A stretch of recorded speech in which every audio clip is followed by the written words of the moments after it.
What do you think is the biggest global crisis today? It's recording.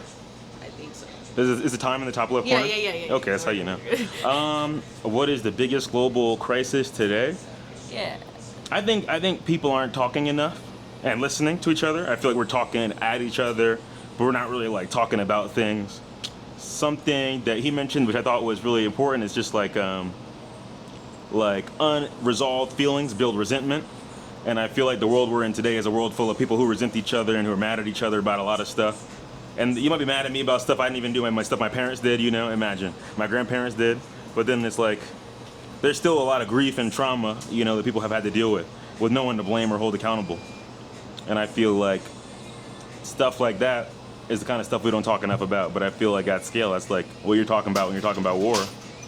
War is also driven by greed, sure, but like, There's a lot of things driven by war. yeah, There's yeah. everything. But yeah, greed is definitely one of them. But ask me a follow-up question now. Now you're practicing for your career So- as a woman on the street.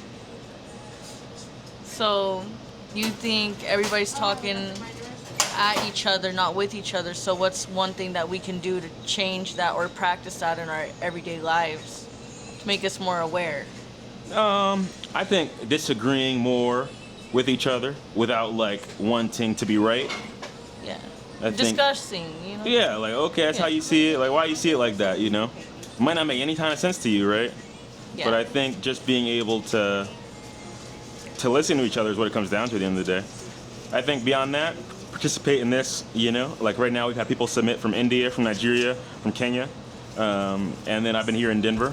And I think, the more people we can get around the world doing this kind of thing, when something big happens in the world, all of a sudden we can ask each other what we think about it. And I think right now, especially as Americans, a lot of us are just kind of here with our neighbors, knowing whatever the news tells us. And I think, information's out to control us. And that's not what it's there to inform us so we can, make choices.